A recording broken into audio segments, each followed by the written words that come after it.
Hello everybody and welcome to Game A Dayer. It is day 237 here on Game A Dayer. My name is Step and today it is a Friday, which of course means it is a free-to-play Friday, and today I have a game which was just released last week, which I somehow... Oh right, I missed it because Tams was picking our games last week. But we have a game which is probably right up my alley. Not only is it jazz-infused, but it's also a visual novel. So we are going to be playing Your Dry Delight. Set in 1920s Prohibition-era America, this romantic comedy follows Detective Richter and his adventures as he attempts to unravel Cleveland's liquor industry. This game has positive reviews and is available on Steam for free. So if you want to try out Your Dry Delight, you can do that. But first, why don't you join us as we play it? Our Argent Games. Interesting.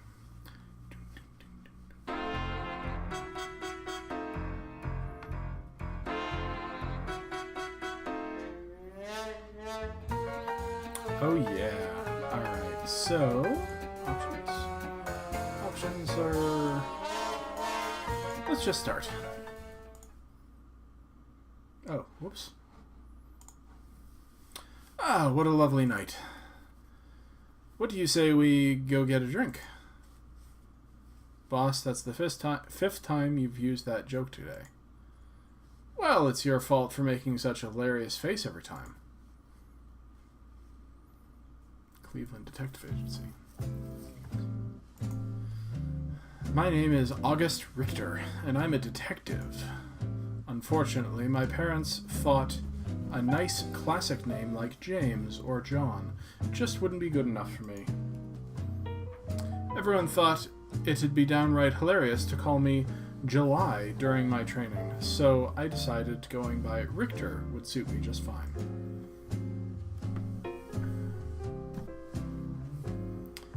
Leslie. Richter, I'm hungry. Didn't we just have dinner an hour ago, boss? But my appetite for good food is never sated, just like my appetite for justice. What do you say? Should we go get some cannoli? A fellow in Little Italy makes really fantastic. Little Italies are similar to Chinatowns. They hold large immigrant populations who preserve their culture, forming... This is interesting. Is this going to be like a historical teaching game? Boss, this is no time for cannoli. We've got a job to do. Oh, Richter, always such a stick in the mud. This fellow right here is my senior partner, Leslie Clark. He wears his hair long and has what you might call a girlish face, so he's seen more of his fair share of teasing too. But somehow, absolutely nothing seems to faze him. Case in point, he's worried about cannoli when we're supposed to be tracking down criminals. A true inspiration to us all.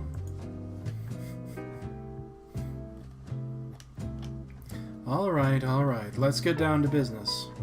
Run through that plan one last time, step by step. You're still new to solo assignments, so I want to make sure you've got all the details down pat. Or you've just forgotten them because you fell asleep during our last meeting. How's that? This phrase is the older equivalent of come again. Alright.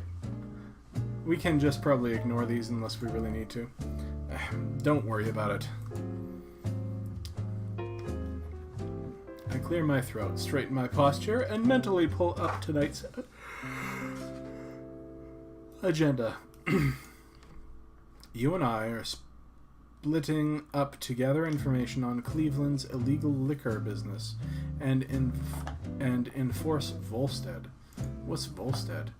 The Volstead Act, or occasionally just Volstead, is the informal name for the National Prohibition Act. I think I probably knew that at one point. I'm heading to the Speakeasy on Ness Avenue, and you're meeting with an FBI contact to scope out some warehouses.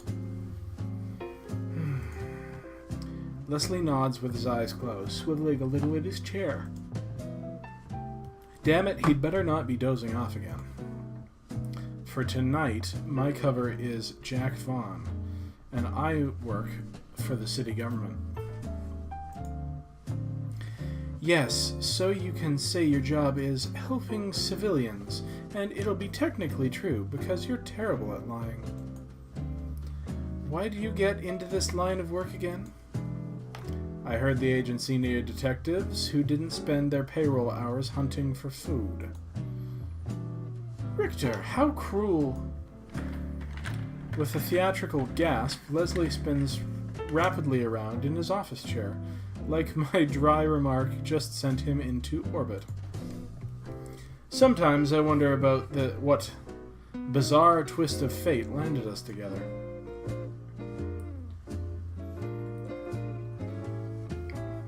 Hurtful remarks aside, it sounds like you're all prepared. We'll meet back here tomorrow morning and trade reports, drink coffee, eat donuts. Is it my imagination, or is he drooling a little? And decide our next plan of action, of course. Understood? Loud and clear, boss.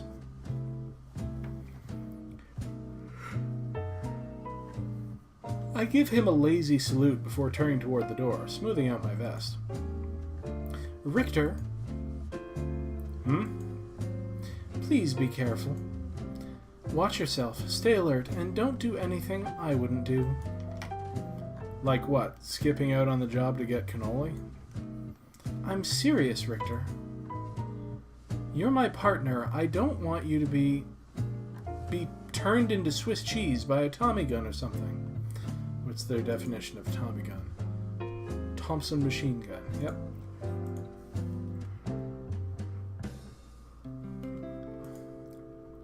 He would use a food metaphor. So promise me you'll be careful, all right? I worry about you whenever you're off solo.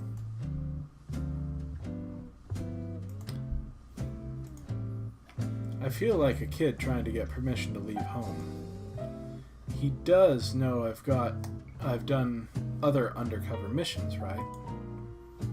No need to worry about me, boss. This may come as a surprise, but I can tie my shoes, too. Oh, so you've been letting me tie them so I wouldn't get my feelings hurt? Richter, I'm touched. He flashes me a playful grin, although it doesn't do much to mask the concern still in his voice. I know him well enough to know by now to see through his mask. For better or worse. Unless there's something else important, boss, I'm going to head out. All right. Leslie pushes himself up in his chair, stepping over to get the door for me. I expect great things from your report tomorrow. With any luck, we'll be on our way to making Cleveland a boring old town drier than the Sahara Desert. Doesn't sound quite so encouraging when I put it that way, does it? Can't argue there. God bless America, land of the liquor free. See you in the morning, boss. Give him hell, detective. He reaches out to ruffle my hair fondly, as he often does. I stopped brushing it down a while ago. Leslie always likes to mess it up first thing anyway.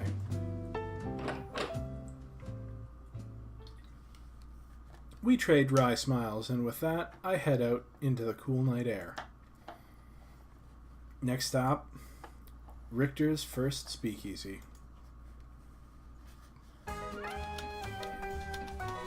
That was all by way of the intro. Ooh. Soft-boiled detective. Scatterbrain boss. Definitely not a gangster. Definitely not a gangster.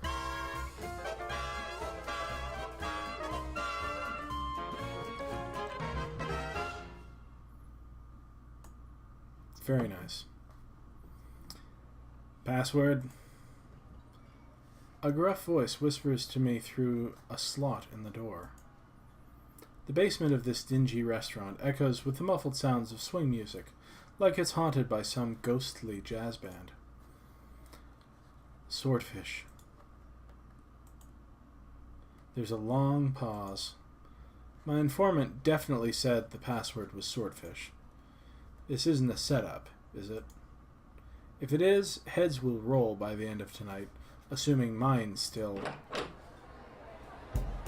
The door swings open before I can finish that thought. Welcome, sir.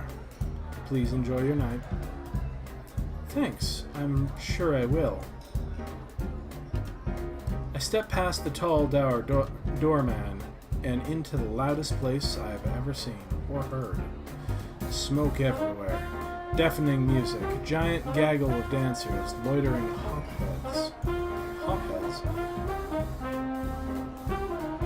Opium. Alright, opium addicts. Flappers posing in their risque skirts. Drunk saps trying to impress them. All this laughter and cheer makes you wonder what's so criminal about it all. But I guess it's not my job to ask those kinds of questions. After I wander around a little bit, weaving through the holding crowd, I end up loitering by the bar. The bartender's staring at me. I raise a brow at him, offering a silent defense. What isn't it normal to come to a speakeasy and not order any liquor? No? His face is definitely saying no. Alright, I'd like to order one of the special. The special comes out of Ed's bathtub, mister. Bathtub gin. During Prohibition...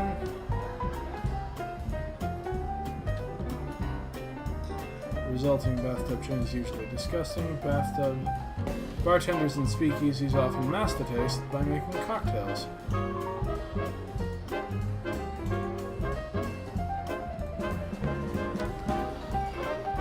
The bartender bellows out a laugh when I freeze in horror.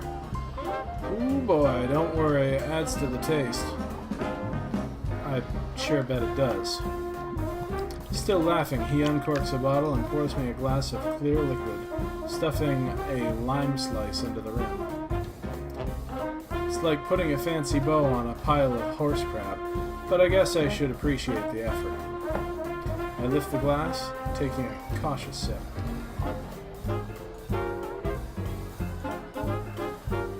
Oh, Jesus, that's bad. What else does Ed do in his bathtub? Actually, I don't want to answer to that. As I hold my glass of God knows what and lean back against the bar, my gaze wanders around the crowded parlor. The informant said the place is a key part of Cleveland's liquor business. Apparently it's owned by mobster types. And now that I think about it, those guys over there look a little rough around the edges. They're not drinking or dancing, just watching the patrons. I casually scoot down the bar, getting close enough to overhear their conversation. It's so loud in here that I can't make out what they're saying, but I manage to catch a few words. Damn Italians, our turf. Them and the cops. Did I hear that right? They aren't part of the Italian mob? I wonder who owns this place then. It must be a different gang. Some kind of deal. That'll work. Risky. I strain my ears as much as I can, sensing the conversation's about to get even more interesting. Just one or two hints, maybe a name, come on. Only one drink for you tonight, my friend? A low, eloquent voice murmurs right in my ear. The culprit smirks at me, and I whip my head around in surprise, offering a little wiggle of his fingertips in greeting. Tall, suited, well-groomed, he has an unusually refined look to him. Is he offering to buy me a drink? I could manage another drink, but not another one of whatever this is. I jerk my chin toward the mild rat poison in my glass. You don't like it? Really? I've been told it's one of the best drinks here. One or two more, and I promise it'll start growing on you. No, really, I like my tongue too much to put it through more of Satan's mouthwash.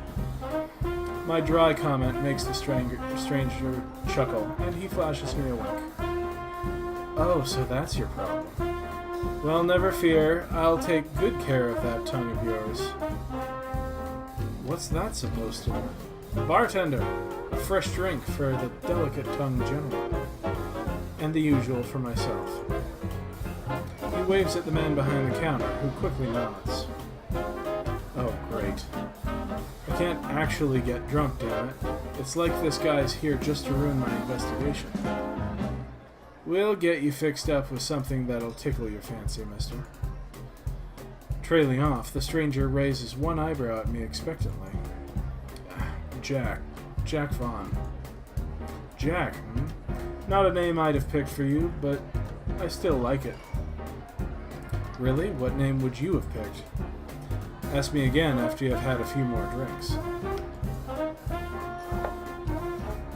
As if on cue, the bartender passes a glass toward me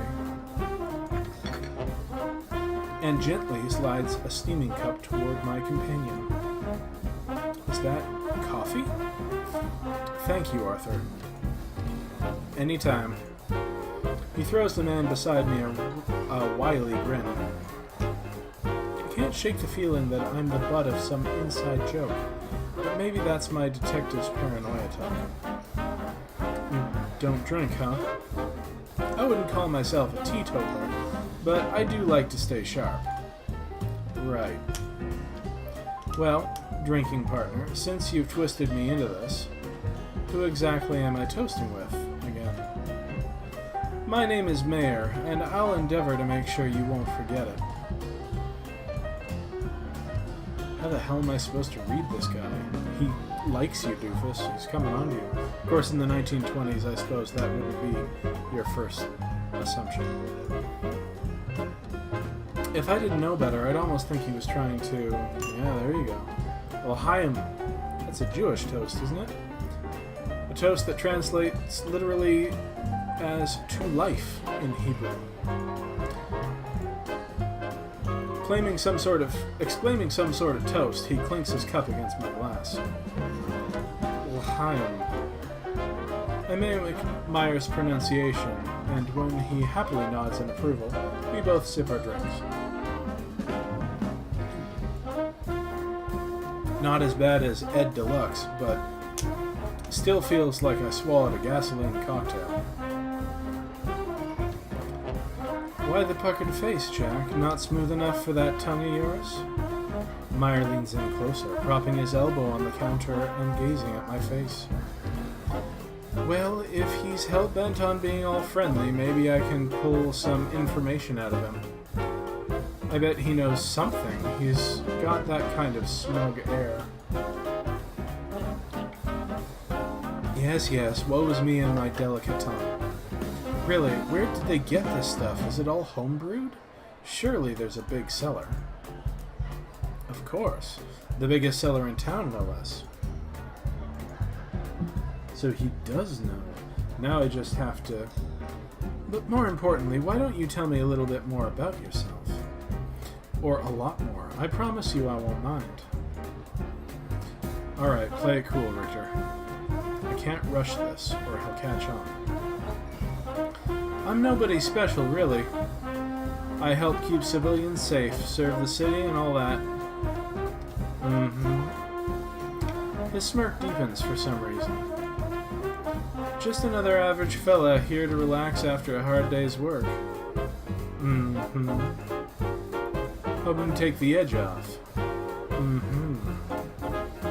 Are you just gonna sit there and me all night, or what? Well, I don't mean to be rude, but I have a sneaking suspicion that you're lying. Impossible. He can already tell? Was Leslie right? Am I really that bad at this? Why don't you be honest with me, Jack? Be honest with you? I'm not... Meyer leans even more, and this time snaking an arm around my shoulder and pulling me in close. I swallow, trying to keep a hold of myself as his lips brushed against my ear. He can't know. There's no way he knows. You're really a Simcha, aren't you? A Simcha? Confused, I steal a side glance at Meyer, and his eyes glimmer back at me mischievously. A pimp, of course. What? Oh, you can't fool me with that act, Jack. I saw you looking around earlier for any attractive girls, subtle as a train wreck. Lord have mercy. If I have to pretend to be a pimp, I think I'll just run out the door instead. A little laugh spills out of Meyer before he can bite it back. Care to tell me what's so funny? Just teasing, forgive me, I didn't mean any offense. Nor did I think you'd nearly faint on the spot, but I was quite ready to catch you. Alright, you got me. I was just, horrified that my good name might be ruined. Shook me up. Secretly, of course, I'm mostly only relieved that he didn't actually see through the lie. That was too close for comfort. Oh, naturally, an upstanding civil servant like you is obligated to maintain his saintly reputation, right? Bartender, another round for the gentleman, if you please.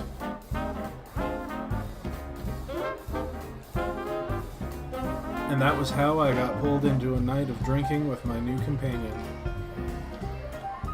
It soon grows clear that Meyer isn't going to let anything important slip. He manages to dodge all my questions like a pro boxer ducking punches. But I'm too invested to turn back. I know he knows something. He knows I know he knows something. But we're just dancing around the subject. As much as I hate to admit it, it's fun talking to him. So much that I nearly forget what I came here to do. The way he gives me all of his attention is, well, flattering in a way.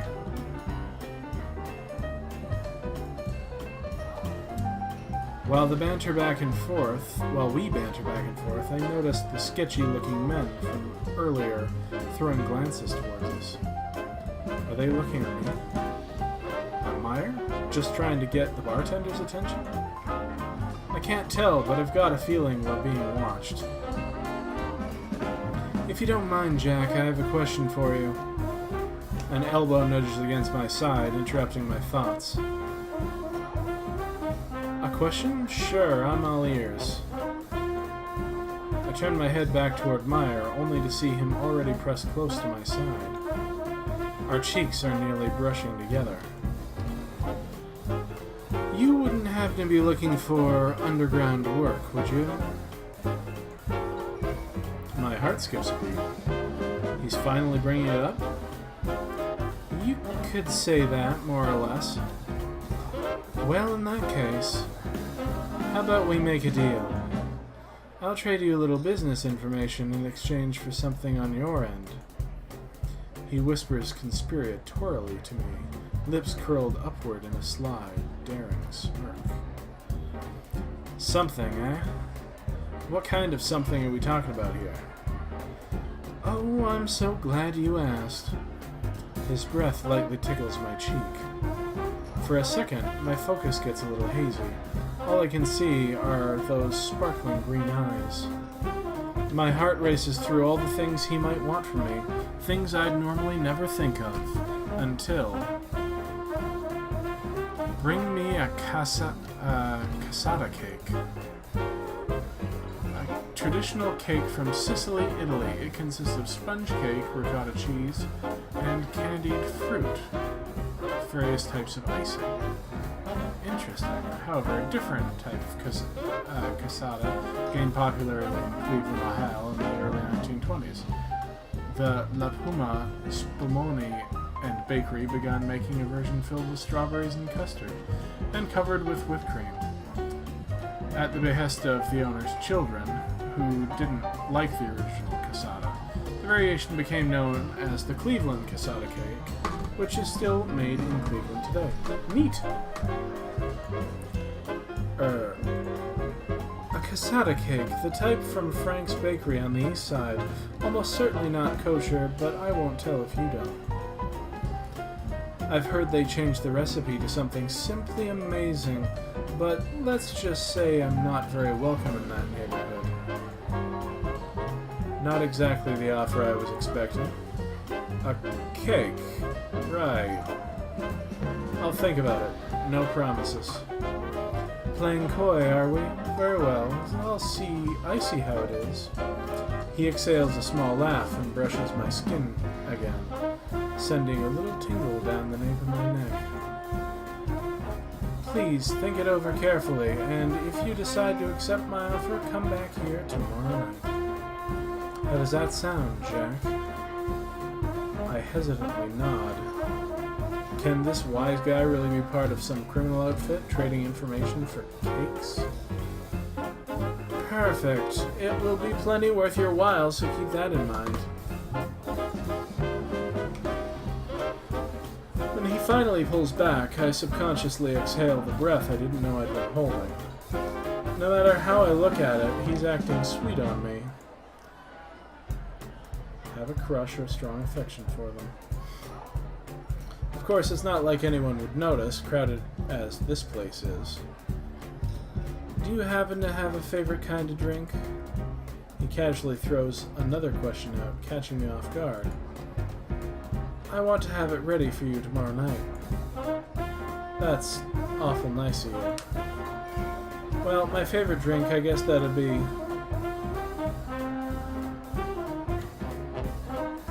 whiskey, of course. Do I look like a guy who'd drink anything else? You didn't seem to have much trouble with the other drinks you enjoyed tonight. That's because you were distracting me.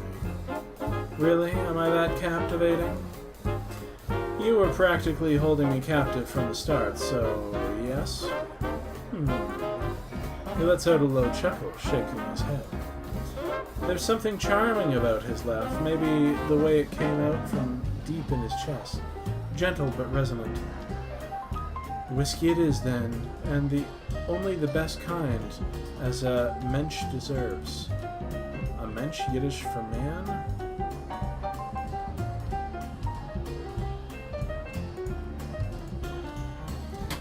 I'll make sure to take excellent care of both you and your refined palate. You're acting like I've already made up my... You're leaving? Meyer sips the last of his coffee and pushes it away, smoothing his hair back with one hand. I'm afraid so, Jack. I've got some business to attend to, but I do hope I'll see you tomorrow. Oh, and tonight's drinks are my treat. It's a small token of thanks for your delightful company. With a last knowing wink, Meyer steps away from the counter and slips into the crowd, mingling with the drunken scene. He left so suddenly. I wonder what business he's attending to.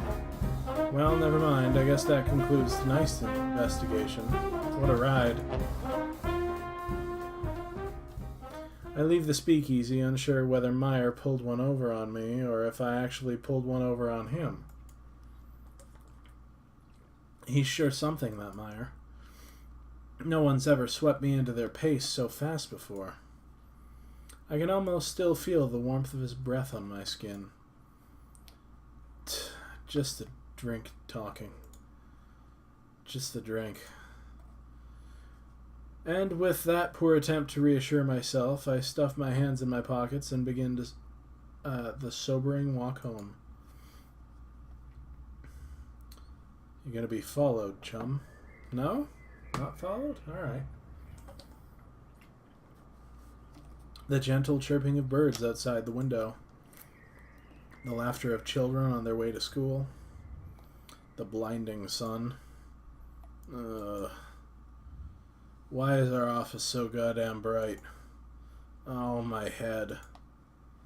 The things I do for this job, I swear. As I sit in my chair, sipping my morning coffee and trying to ignore this horrible hangover, my eyes drift up to the clock. Leslie's even later than normal. I hope nothing's wrong. If he doesn't come in soon, maybe I should just leave a note and go nap in my car.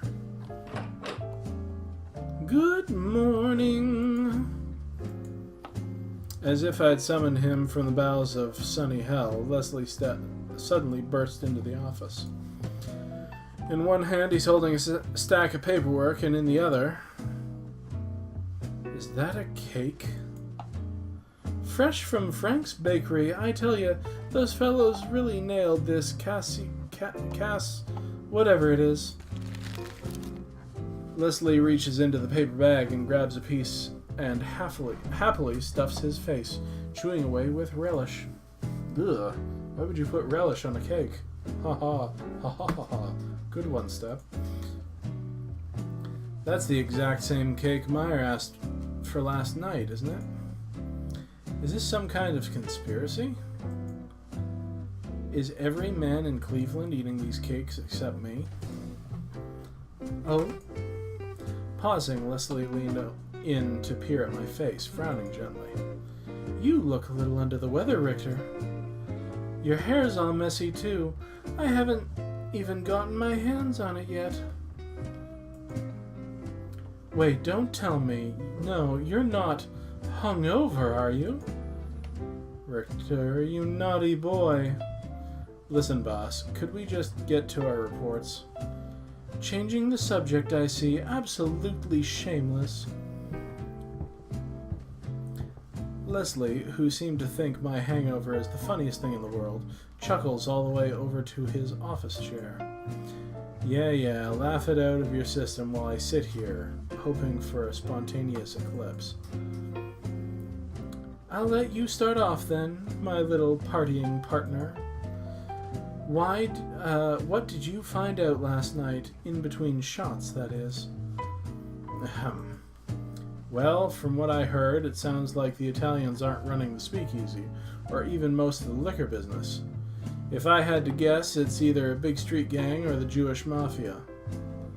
The Jewish Mafia? It's true, they've been growing in size around here lately, or so I've heard. What makes you think it's them, though? I heard a couple of fellas talking about the Italian Mafia as competition, so it can't be them. After that, a man, drank with, he's Jewish. And I had pretty strong feeling he's some kind of mobster. Oh, tell me more. Perking up curiously, Leslie props his chin in his hands and leans forward to gaze at me from across his desk. He's got a bit of whipped cream on the corner of his mouth, but I pretend not to notice.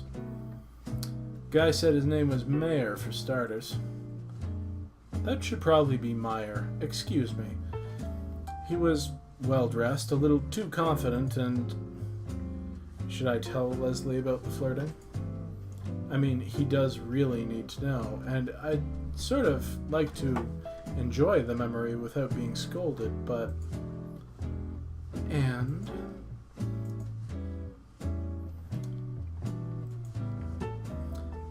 he may have been flirting with me. He what? He raises his voice incredulously, jaw-dropping. Well, could have been that I just misread things, but... The nerve! Unacceptable! Leslie pushes out of his chair and begins to pace around the office.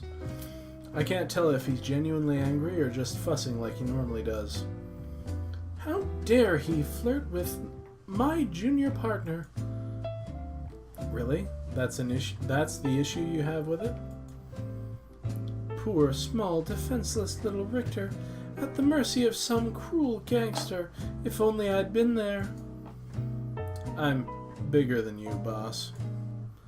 This Meyer had better watch out. Mark my word, boss.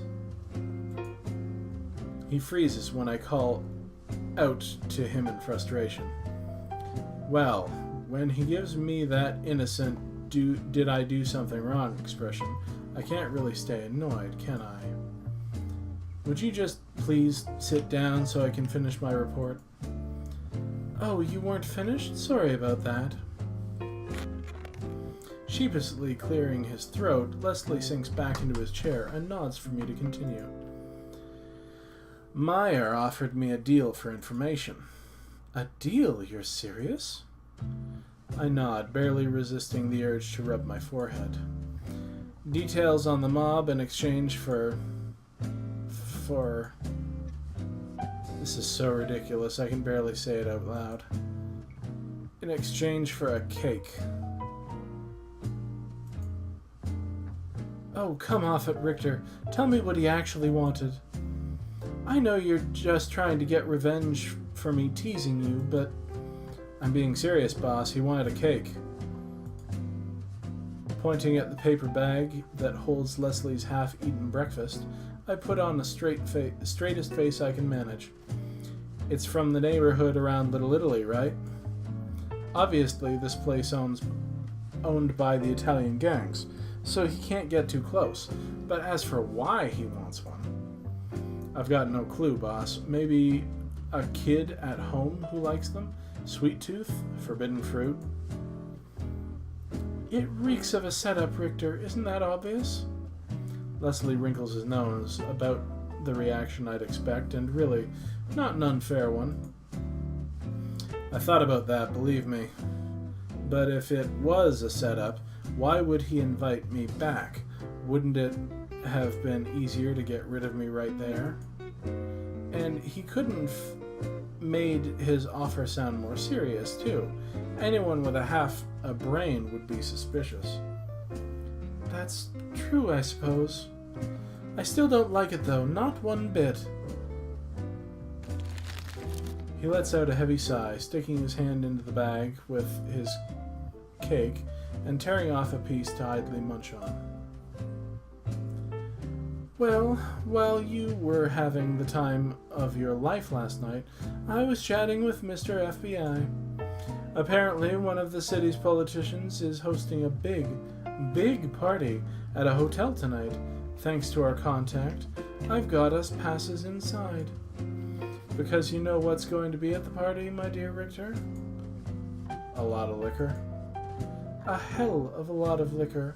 Probably provided by the main source of Cleveland. Leslie and I exchanged knowing looks. I can already see what he's getting at. So you want to scope it out for information. It's a good bet and a safe one. Once folks get drunk, there's no telling what kind of juicy information we'll get out of them. If we're lucky, some of it might even be related to our case. I wouldn't count on it. We snicker in our line of work, but both of us have seen our fair share of these ritzy orgies. I think you should come to the party with me tonight. With your smarts and my good looks, we're bound to find something out. And if you want my honest opinion... Leslie goes thoughtful, silent for a moment. Then, and a more serious look darkens his brow.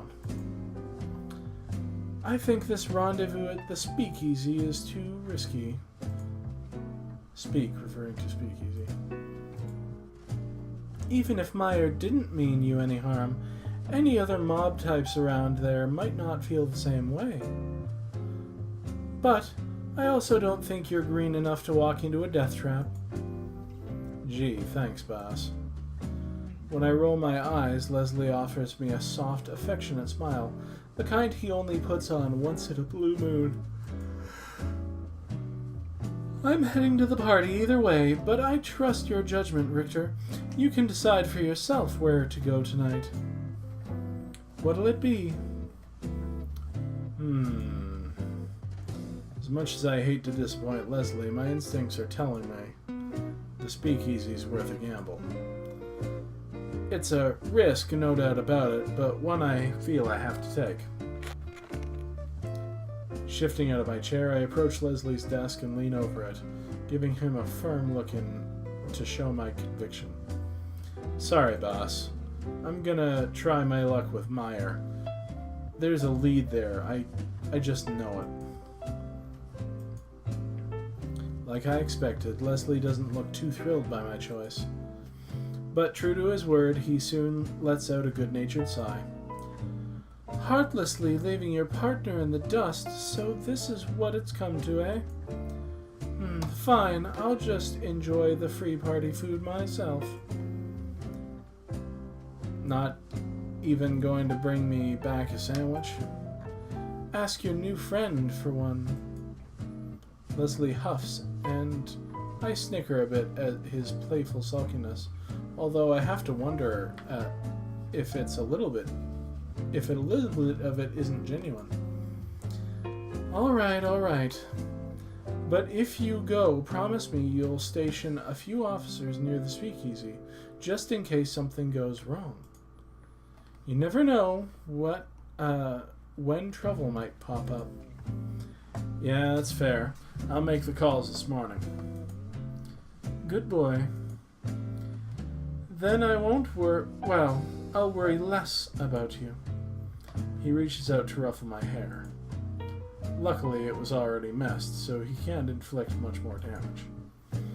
Now, let's cannonball into that stack of paperwork. Been looking forward to it all morning. We spend the rest of the day going through reports, most of them related to Italian gang activity on the east side.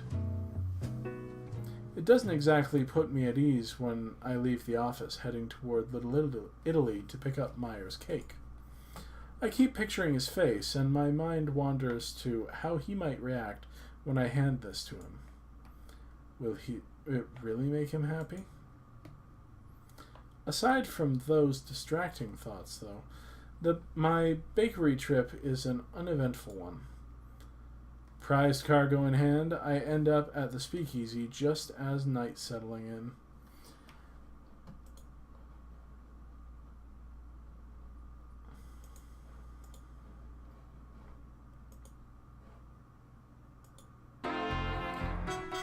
And that, I'm afraid, is where we're going to leave it. Oh dear. Whatever will happen at the speakeasy. If you want to find out, I guess you'll just have to give this video some love. Because, as you know, the first video on this channel to get 100 likes, we'll get that game a full playthrough as a bonus video for the channel. So if you want to see the rest of your dry delight, please give this video some love and have your family, friends, pets, and loved ones do the same. Also, if you're not already subscribed to the channel, please hit that subscribe button, and when you do, make sure you hit that dingy bell, because that will let you know when I upload new videos, which I do every single day. My name is Step. We have been playing Your Dry Delight today on Free to Play Friday. And thanks so much for joining me. This was really fun. I love games like this, and it's not often that you find one that's not based on boobs and panty shots. And a little male romance doesn't bother me, so if it doesn't bother you, leave me a comment letting me know of any more games like this that you'd like to see. Of course, Storytime Sunday every week is a visual novel, but there may be free-to-play ones out there that I want to give a shot. Anyway, we're out of time, so thanks so much for joining me, and please come back tomorrow for Spooky Saturday.